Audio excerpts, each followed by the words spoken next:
যখন আদম আলাইহিস সালামকে ডাকার দরকার হয়েছে আল্লাহ নাম ধরে ডেকেছেন ইয়া আদম।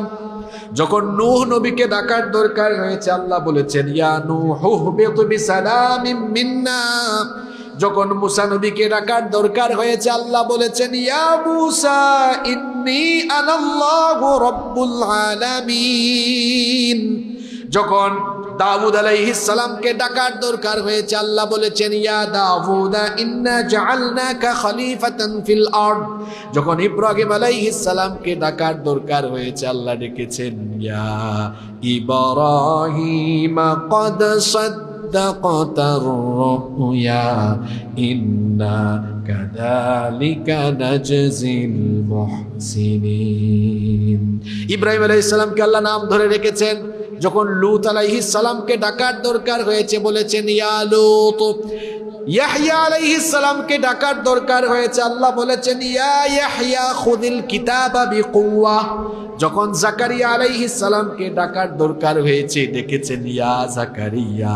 কিন্তু আপনারা বলেন তো কোরআন তেলাওয়াত করলে বা শুনলে অথবা রমজান মাসের তারাবিতে যখন আপনারা কোরআন শুনেন কোনোদিন কি কাউকে তেলাওয়াত করতে শুনেছেন নাকি? কোরআনের কোথাও কি ইয়া মুহাম্মদ আছে নাকি? তাহলে আপনাদের মাথায় প্রশ্ন আসতে পারে ইয়া মুহাম্মদ যেহেতু নাই তাহলে আল্লাহ তার নবীকে কেমন করে ডেকেছেন?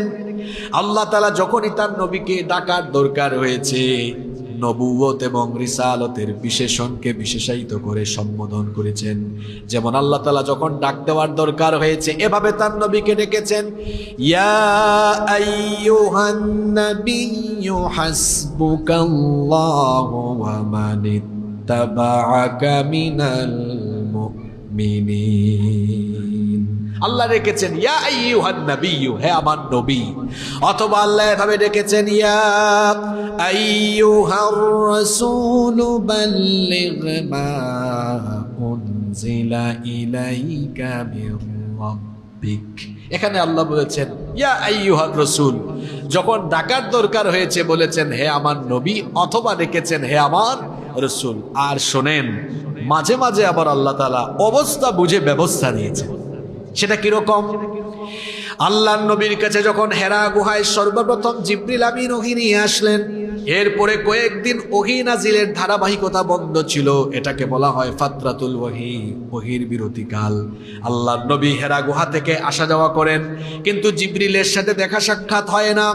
আল্লাহর নবী বড় হতাশ হয়ে গিয়েছেন, তাহলে কি আমার উপরে আর ওহী আসবে না? আল্লাহর নবী একদিন হেরা গুহা থেকে নেমে আসতেছেন, এমন সময় তার কানে আওয়াজ শোনা গেল